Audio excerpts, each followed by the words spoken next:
Bismillahirrahmanirrahim. Assalamualaikum warahmatullahi wabarakatuh. Salam sejahtera untuk kita semua yang terhormat, seluruh petani kelapa sawit seluruh Indonesia, para stakeholder, para pemangku kebijakan, dan terkhusus untuk rekan-rekan media cetak dan media online yang akan menyebarluaskan pemberitaan ini. Bapak Ibu yang sangat kami hormati, pada hari ini di awal tahun 2023, tepatnya tanggal 7 Januari, sebagaimana di tahun-tahun sebelumnya, Apkasindo selaku organisasi terbesar petani kelapa sawit di Indonesia ingin memberikan ulasan apa yang terjadi dan apa pencapaian-pencapaian sawit Indonesia, khususnya sawit rakyat di tahun 2022 ini. Oleh karena itu telah hadir bersama kami yang pertama Bapak Dr. Gulat Medali Emas Manurung selaku Ketua Umum DPP Apkasindo yang akan memberikan secara lugas poin-poin apa saja yang terjadi di tahun 2022 dan tentu saja menjadi catatan kita agar dapat kita perbaiki di tahun 2023. Dan saya, Rino Afrino, selaku Sekretaris Jenderal DPP Apkasindo, mengawali acara ini dan akan mempersilahkan kepada Bapak Ketua Umum untuk menyampaikan poin-poin tersebut. Waktu dan tempat kepada Bapak Ketua Umum kami persilahkan. Terima kasih Pak Sekjen. Bapak Ibu petani sawit kelapa Indonesia, terkhusus Bapak Ibu pengambil kebijakan terkait kepada kelapa sawit, pemerhati sawit, rekan-rekan media, cetak, online, dan juga TV. Izinkan saya menyampaikan refleksi perjalanan Apkasindo selama 2022, di mana kami mencatat beberapa isu penting yang berdampak kepada kesejahteraan petani sawit Indonesia dari Aceh sampai Papua. Antara lain sebagai berikut. 1. Harga CPO dan tandan buah segar petani. Tren peningkatan rata-rata harga CPO di sepanjang tahun 2022 menunjukkan peningkatan 17,5% dibandingkan rata-rata harga CPO di sepanjang tahun 2021. Peningkatan yang tidak terlalu besar tersebut dipengaruhi oleh dampak kebijakan larangan ekspor yang terjadi di pertengahan tahun 2022. Tren peningkatan rata-rata harga TBS di tingkat penetapan harga provinsi sepanjang tahun 2022 menunjukkan peningkatan 10,8% dibandingkan rata-rata harga TBS di sepanjang tahun 2021. Fluktuasi harga CPO mempengaruhi besaran harga TBS yang ditetapkan di tingkat provinsi dan yang diterima oleh petani kelapa sawit. Bapak Ibu petani sawit, pemerhati sawit, pengambil kebijakan sawit, terkhusus kepada Dewan Pembina, Dewan Penasehat, dan Pengawas DPP Apkasindo, bahwa Apkasindo mencatat periode Januari sampai dengan April 2022, harga TBS petani meningkat tajam hingga sempat melewati Rp4.000 per kilogram. Tepatnya di bulan Maret 2022, kebijakan larangan ekspor yang diumumkan Presiden tanggal 22 April 2022 langsung berdampak anjloknya harga TBS petani swadaya. Demikian juga dengan petani yang bermitra, hingga 50-70% dari harga penetapan TBS di tingkat provinsi sebelum larangan ekspor. Belum lagi harga di PKS tentu akan lebih rendah dari harga ditetapkan oleh Dinas Perkebunan. Hal ini sangat berdampak pada kesejahteraan petani dan tentunya multiplier effect daripada ekonomi sawit tersebut. Melihat kondisi seperti ini, Apkasindo segera mengambil beberapa langkah pada saat itu yang sifatnya strategis, cepat, dan terukur, berupa pembentukan posko pengaduan petani, melakukan koordinasi intensif dengan kementerian dan kelembagaan terkait, beraudiens dengan beberapa pejabat tinggi negara seperti ke kantor staf Presiden, berjumpa dengan Menko Marves, beraudiens dengan Menteri Perdagangan, Menteri Pertanian yang dalam hal ini adalah Bapak Dirjen Perkebunan, dan tentunya BP DPKS. melakukan aksi keprihatinan mulai turun ke jalan yang dilakukan serentak di seluruh Indonesia, termasuk mengirimkan surat terbuka kepada Bapak Presiden Republik Indonesia berisikan saran serta rekomendasi penyelesaian beraudiens dengan warga, dengan Wakil Presiden, dan mengirimkan usulan perubahan Permentan 01 2018 kepada Bapak Menteri Pertanian. Sebagian besar langkah strategis tersebut sudah membuahkan hasil yang tentunya semua petani sawit sudah merasakannya saat ini. Namun khusus untuk revisi ataupun penguatan Permentan 01 tahun 2018 sampai hari ini, alhamdulillah masih belum terlaksana atau terrealisasi. Di penghujung tahun 2022, dalam rangka menjamin kesejahteraan petani kelapa sawit, proses penetapan harga TBS di tingkat provinsi mendapatkan perhatian serius dari pihak aparat penegak hukum, terkhusus dari Kejaksaan, sebagaimana salah satu contoh Kejaksaan Tinggi di beberapa provinsi, khususnya di Riau, sudah melakukan investigasi terkait kegiatan tersebut dan memberikan beberapa rekomendasi dalam rangka penetapan harga TBS dengan acuan Permentan 01 2018 tadi, dengan konsep adalah keterbukaan, akuntabilitas, dan sama-sama diuntungkan. Supaya kedua belah pihak, korporasi dan petani, sama-sama tidak dirugikan. Sekali lagi kami ulangkan, supaya kedua belah pihak sama-sama diuntungkan dan memberi manfaat kepada pihak-pihak daripada pelaku industri sawit yang ada di Indonesia. Yang kedua, masalah harga pupuk. Tren peningkatan rata-rata harga pupuk loko Pelabuhan Dumai, kami ambil contoh di sepanjang tahun 2022, menunjukkan peningkatan yang signifikan, yaitu 100-150% dibandingkan rata-rata harga pupuk loko Pelabuhan Dumai di sepanjang tahun 2021. Harga pupuk tentu akan lebih mahal lagi jika sudah sampai di toko pengecer, yang menurut catatan kami pernah mencapai kenaikan sampai 300%. Bapak Ibu, rekan-rekan petani sawit, terkhusus kepada Dewan Pembina, Dewan Pakar, dan penasehat pengawas daripada DPP Apkasindo, Bapak Ibu pengambil kebijakan, stakeholder sawit yang ada di Indonesia. Kenaikan harga pupuk yang sangat tinggi tersebut telah mengakibatkan naiknya harga pokok produksi atau HPP dari sebelumnya 1.200 sampai 1.600 per kilogram TBS menjadi saat ini rata 2.250. Dan hal ini menyebabkan berkurangnya atau merosotnya pendapatan petani kelapa sawit khususnya, dan berdampak kepada nilai tukar perkebunan rakyat dalam hal ini kelapa sawit selama masa tersebut.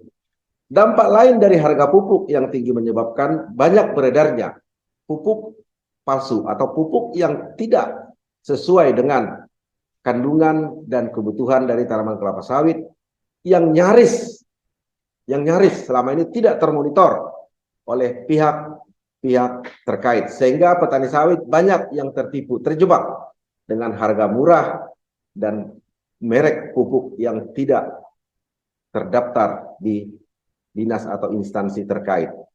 Apkasindo telah melakukan langkah strategis dengan melakukan koordinasi insentif dengan para produsen pupuk kimia non subsidi, baik itu BUMN, hal inilah Pupuk Indonesia, dan itu pupuk swasta. Melakukan pengembangan pupuk organik berbasis kelapa sawit, melakukan kerjasama berbagai produsen pupuk dengan inovasi baru seperti pupuk batu bara, dan yang terakhir ini dengan pupuk berbahan baku ulat atau dengan istilahnya itu BSF.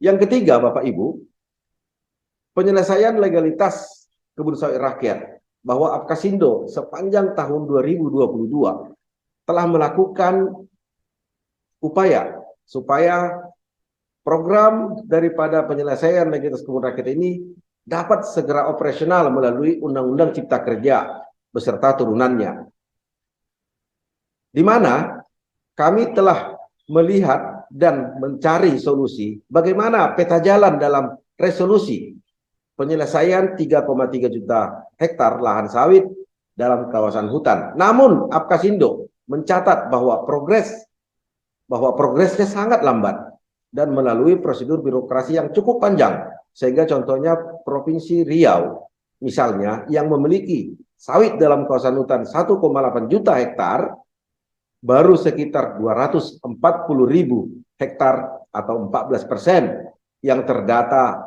melalui SK Menteri LHK tentang penetapan objek lahan sawit dalam kawasan hutan. Padahal batas waktu inventarisasi dan administrasi pelaporan kepada Kementerian KLHK tinggal kurang lebih 10 bulan lagi, atau tepatnya jatuh tempo pada bulan November tahun 2023 ini. Dari 240.000 hektar tersebut yang terdiri daripada koperasi KUD, perorangan, Gapoktan, mencapai 95.000 hektar saja atau 39% milik petani.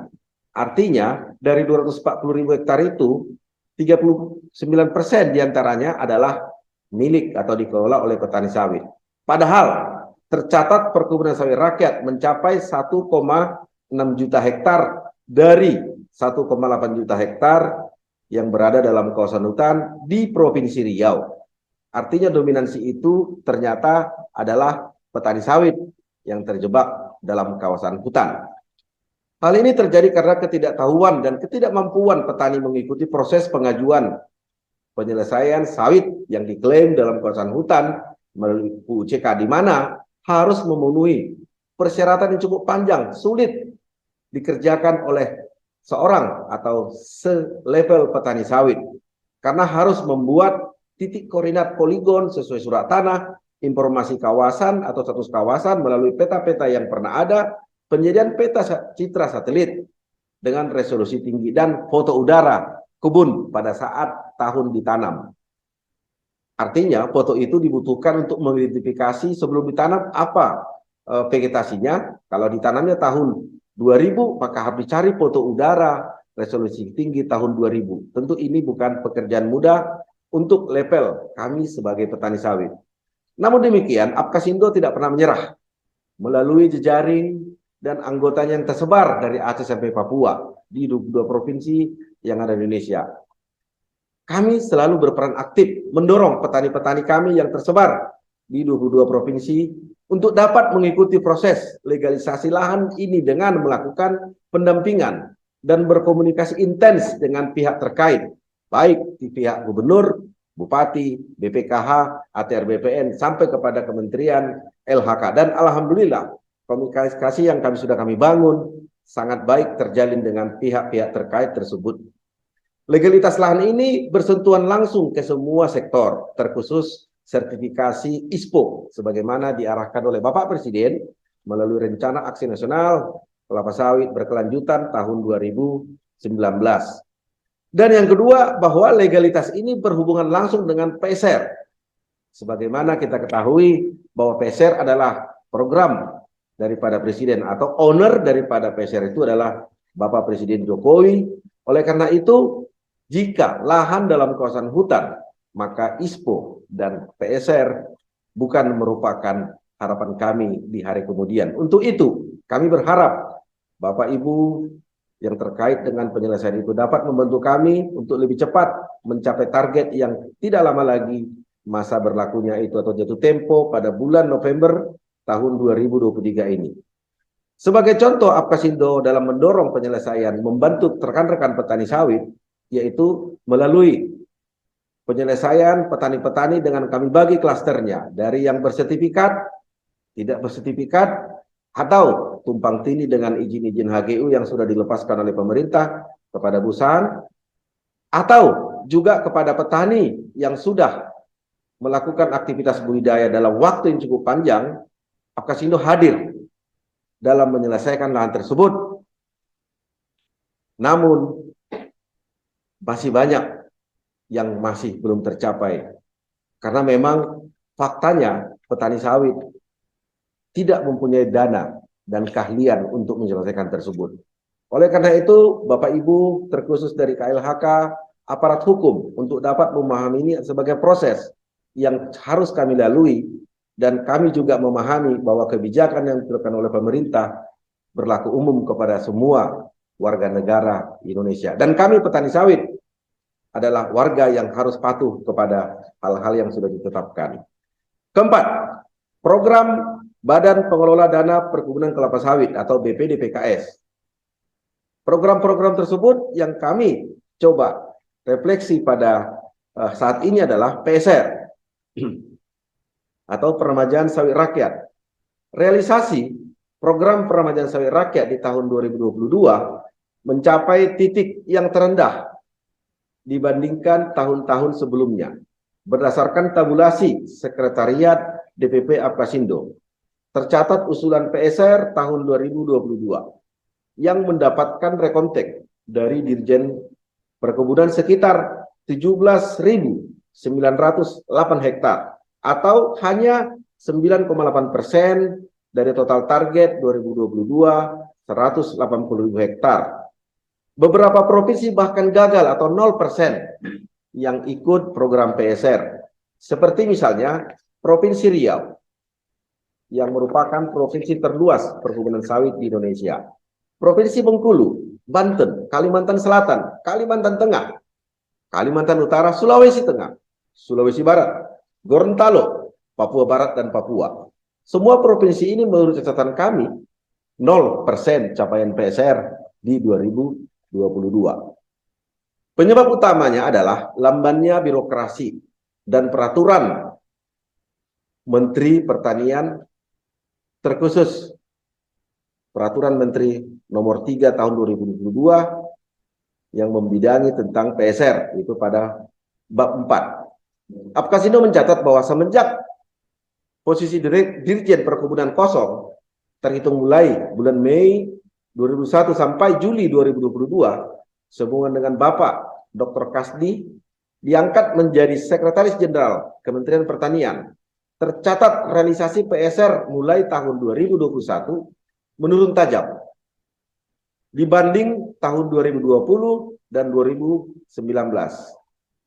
Realisasi tahun 2021 hanya mencapai 27.746 hektar atau 50% dari target 180.000 hektar per tahun. Sedangkan tahun 2020 dan 2019 masing-masingnya capaiannya adalah 91.994 hektar atau 51% dari target yang ditetapkan oleh pemerintah, dan 88.339 hektar atau 49% dari target yang ditetapkan pemerintah. Artinya terjadi penurunan signifikan setelah Bapak Kasdi meninggalkan ataupun ditugaskan di sektor lain, sehingga terjadi kekosongan 1 tahun lebih di posisi Dirjen Perkebunan Republik Indonesia. Permasalahan birokrasi terlihat juga pada operasionalisasi Permentan 03 2022, di mana Permentan tersebut sudah dikeluarkan pada bulan Februari 2022, namun baru operasional di bulan Juli. Itu pun tidak langsung jalan dikarenakan perlu beberapa penyesuaian, serta sosialisasi dan diperparah semua usulan yang sudah masuk sebelum Permentan tersebut dikeluarkan, wajib dikembalikan lagi kepada petani pengusul untuk diperbaiki sesuai Permentan yang baru. Tentu ini bukan pekerjaan baru, pekerjaan yang mudah bagi kami selevel petani sawit. Hal-hal seperti inilah yang merupakan keluhan ataupun catatan penting kami di refleksi 2022. Permentan 03 2022 memasukkan syarat tambahan yang mengakibatkan kegagalan petani sawit mengikutkan PSR, yaitu masukkan syarat surat keterangan bebas kawasan lindung gambut sebagaimana persyaratan boleh mengikuti PSR. Hasil pengamatan Apkasindo, syarat tambahan ini tidak melalui koordinasi. Ini penilaian yang kami lakukan investigasi. Kenapa sampai terjadi keterlambatan? Karena faktor pembatas daripada syarat bebas gambut tersebut. Syarat tambahan ini tidak perlu dikurasi yang seharusnya dilaksanakan oleh antar lintas kementerian yang membidangi lingkungan hidup dan Kementerian Pertanian tentunya. Di mana hasil konsultasi yang kami peroleh dari petugas kementerian tersebut bahwa tidak dikenal istilah kawasan lindung gambut dalam disiplin ilmu gambut. Yang ada adalah fungsi lindung ekosistem gambut dan fungsi budidaya ekosistem gambut. Syarat-syarat tersebut juga menjadi tidak relevan dengan semangat replanting di mana kondisi existing lahan tersebut sudah tertanam kelapa sawit lebih daripada 20 tahun sesuai dengan konsep replanting, menanam kembali. Di mana hal ini dipertegas melalui surat edaran Dirjen PPKL nomor 3 tahun 2019 bahwa dalam surat edaran tersebut pada poin 9 huruf B jelas tertulis bahwa KLHK tidak mempermasalahkan pemanfaatan fungsi lindung ekosistem gambut dan fungsi budidaya ekosistem gambut yang sudah existing tertanam, atau sudah ada tanamannya, atau telah dimanfaatkan oleh masyarakat untuk penghidupan daripada ekonomi keluarga, dapat tetap dilanjutkan usaha pemanfaatannya. Dengan catatan harus tetap menjaga fungsi hidrologis daripada gambut tersebut. Tidak relevan jika gambut dijadikan syarat. Sekali lagi, menjadi tidak relevan jika gambut dijadikan syarat PSR. Karena Kementerian KLHK sendiri, sebagaimana surat edaran tadi, tidak melarang, kok malah Peraturan Menteri Pertanian 03 melarang. Dan hal ini tidak pernah sepengetahuan kami dibahas dalam draft usulan permentan tersebut pada saat uji publik. Tapi kami petani sawit sangat terkejut ketika persyaratan bebas gambut menjadi persyaratan penting dalam pengusulan PSR.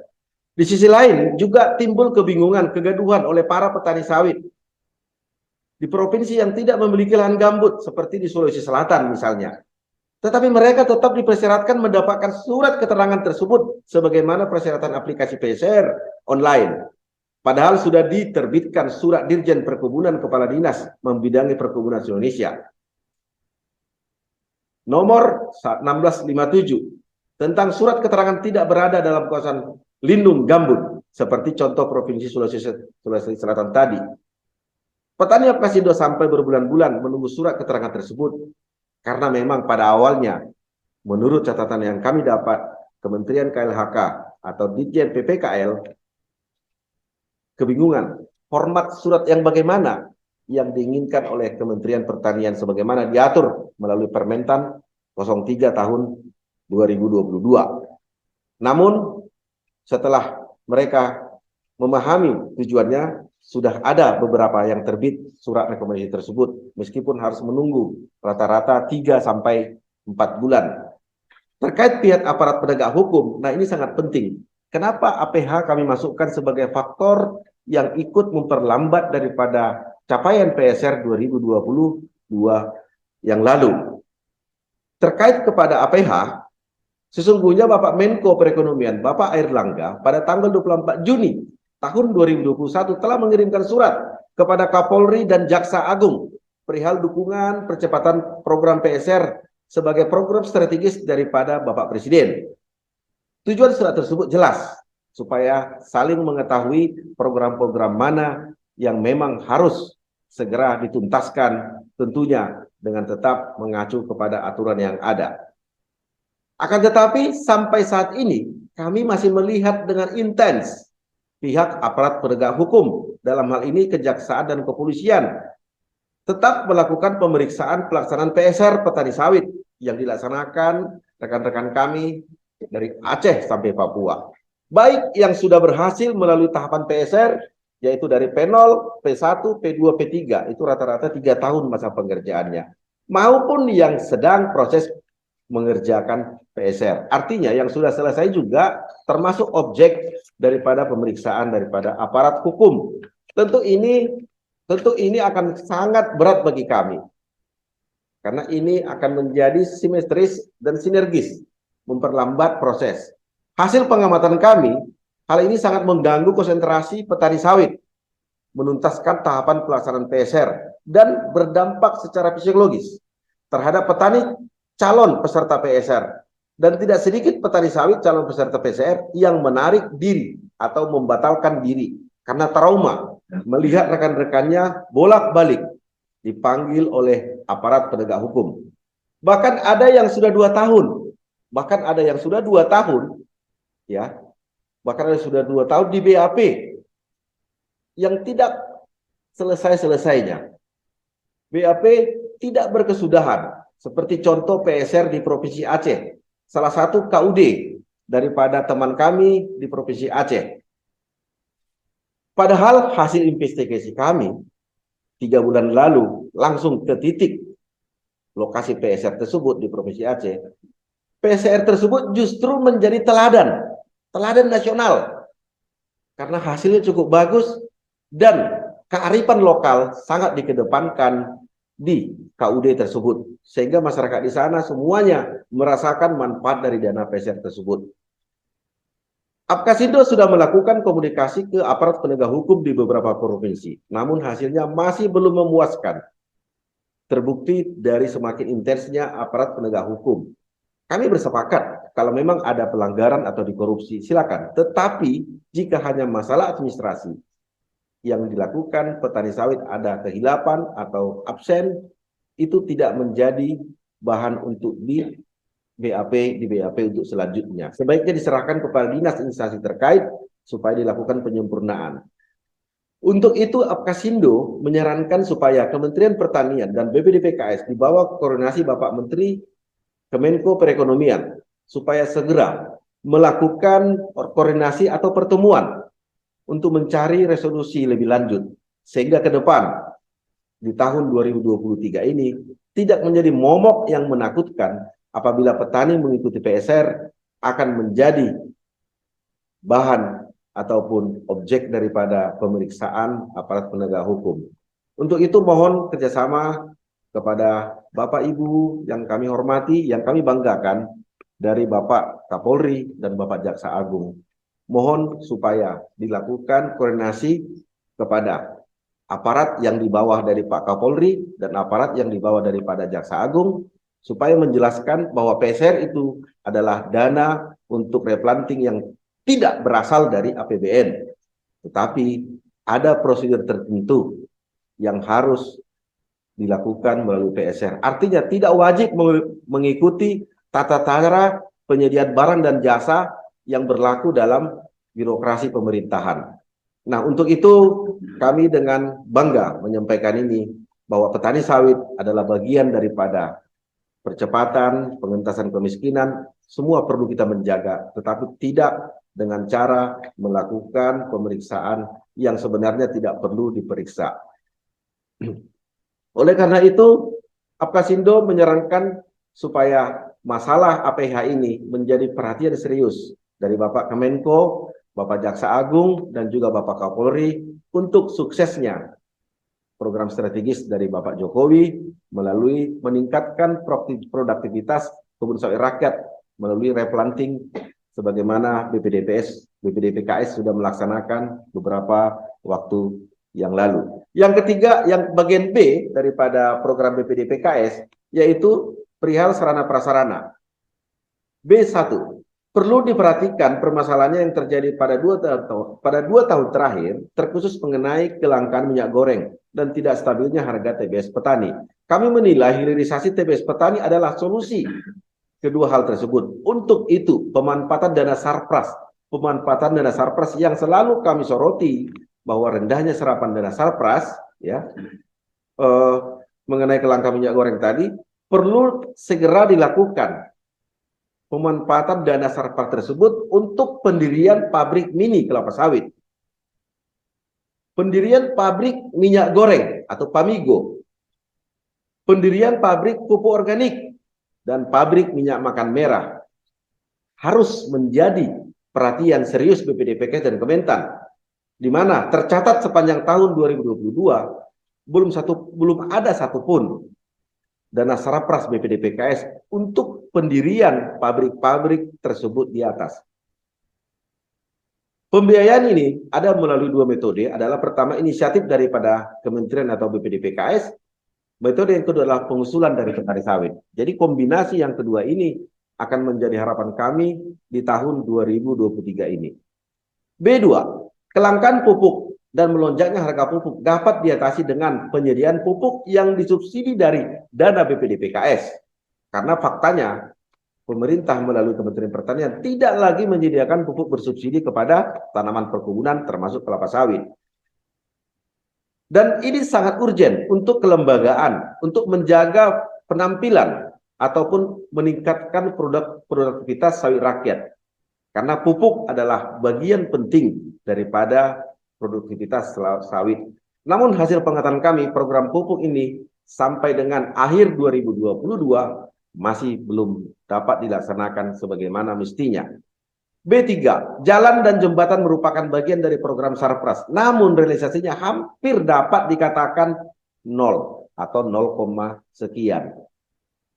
Artinya sangat minim sekali. Untuk itu perlu dilakukan pemanduan dengan penunjukan konsultan dalam perencanaan pengusulan peningkatan kualitas jalan kebun. Karena dari beberapa catatan kami, ternyata inilah persoalan penting. Kenapa petani sawit minim mengajukan penggunaan dana sarapras untuk jalan? Karena harus melalui proses konsultan, pengukuran koordinat, dan mengambil video. Dan masih banyak lagi hal-hal yang terkait kepada teknis yang tidak mungkin dikerjakan kami petani. Oleh karena itu, penyediaan konsultan daripada BPDPKS menjadi hal penting di 2023 ini. B4, belajar dari pengusulan 3 PKS yang direncanakan diusulkan petani sawit dari Provinsi Papua Barat, Banten, dan Kalimantan Barat, kami menilai kendala utamanya adalah proses studi kelayakan. Proses FS ini, ya, dalam rangka menyediakan dokumen FS membutuhkan biaya yang cukup besar. Hasil catatan kami 1,2 miliar sampai 2 miliar. Tentu untuk level petani sawit, hal ini sangat memberatkan dan mustahil bisa mencari duit sebanyak itu. Untuk itu kami mengusulkan kepada BPDPKS dan Kementerian Pertanian supaya biaya FS ini dibebankan kepada dana sawit BPDPKS. Kami sangat bersyukur satu provinsi yaitu Papua Barat berhasil melalui liku-liku daripada proses penyiapan daripada dokumen studi kelayakan atau FS dan sudah diajukan ke Kementan untuk permohonan diterbitkan rekonteknya. Dan alhamdulillah pada akhir tahun lalu Kementerian Pertanian sudah mengutus timnya untuk verifikasi usulan daripada rekan-rekan kami petani sawit di Papua Barat dan untuk segera diterbitkan rekonteknya. Meskipun menempuh jalan yang panjang, tetapi kita harus mengapresiasi justru Papua Barat yang pertama mencapai finish menyiapkan dokumen FS. Tentu ini harus kita hormati, kita hargai. Ketika Indonesia Timur, Papua, dan Papua Barat menginginkan kesetaraan, justru PKS adalah cara kita untuk mengangkat peran petani sawit di sana lebih besar menerima manfaat daripada industri sawit tersebut. Bagian C, peningkatan SDM beasiswa. C1, program beasiswa SDM untuk anak-anak petani dan buruh tani sawit adalah ditujukan dengan konsep affirmative action. Artinya, ditujukan dengan kekhususan tertentu. Yang dimaksud di sini adalah bahwa beasiswa tersebut ditujukan kepada anak-anak petani sawit dan buruh tani sawit dengan segala keterbatasannya. Mohon diingat, dengan segala keterbatasannya. Untuk itu perlu ditinjau ulang konsep pelaksanaan seleksi penerimaan daripada calon mahasiswa BPDPKS supaya jangan 100% online. Karena faktanya sudah 3 tahun ini proses penerimaannya selalu menggunakan jejaring internet. Untuk itu perlu ditinjau ulang konsep pelaksanaan seleksinya di tahun 2023 ini supaya dilakukan melalui 2 jalur yaitu offline dan online. Karena suatu hal yang tidak mungkin teman-teman petani yang ada di pelosok tanah air, di pelosok-pelosok perkebunan, memiliki jaringan internet yang cukup sebagaimana kita yang tinggal di perkotaan ini. Untuk itu, penunjukan pihak penseleksi dan supaya memperhatikan provinsi tertentu sebagaimana kekhususannya yang disebut dengan program affirmative action. C2, mengingat bertambahnya biaya hidup terkhusus pada 2 tahun terakhir, kami mengusulkan supaya BPDPKS mempertimbangkan dengan segera supaya menaikkan biaya hidup atau bulanan daripada anak-anak kami yang saat ini sedang berkuliah melalui dana-dana sawit di 7 kampus mitra BPDPKS yang saat ini berada pada angka 1.750.000 per bulan, dinaikkan menjadi minimum menjadi 2.500.000 rupiah per bulan, dengan tanpa membedakan jenjang pendidikan yang sedang dijalani oleh anak-anak kami. Jangan menjadi momok full beasiswa, tetapi faktanya anak-anak kami masih meminta bantuan kepada orang tuanya. Karena dana yang ada selama ini 1.750.000 itu hanya sampai pada tanggal 18 setiap bulannya. Artinya tanggal 19 sampai tanggal 30 dia harus bergantung kepada kiriman dari orang tuanya di kampung. Dan ini menjadi catatan penting kami dan harus menjadi terrealisasi di tahun ini. Sebagai penutup, di tengah ancaman resesi di tahun 2023 ini, Apkasindo bermohon kepada pemerintah Republik Indonesia, terkhusus kepada Bapak Presiden, Bapak Wakil Presiden. Karena kami tahu yang Bapak inginkan terkait perkebunan sawit rakyat adalah produktivitas, keberlanjutan, dan kebermanfaatan kepada kami petani sawit, sehingga multiplier efek daripada ekonomi sawit dapat dirasakan oleh subsektor dunia pekerjaan lain. Oleh karena itu, dengan kerendahan hati, kami bermohon agar semua permasalahan sawit rakyat yang sudah terjadi di 2022 dapat dituntaskan segera. Tentu hal ini menjadi urgen, apalagi tahun 2023 ini adalah tahun yang merupakan ancaman resesi, di mana di tahun 2023 ini terindikasi akan terjadi penurunan produksi TBS petani yang berdampak kepada menurunnya produksi CPO Indonesia secara umum, di mana petani sawit menurut catatan kami pada tahun 2022 lalu menyumbang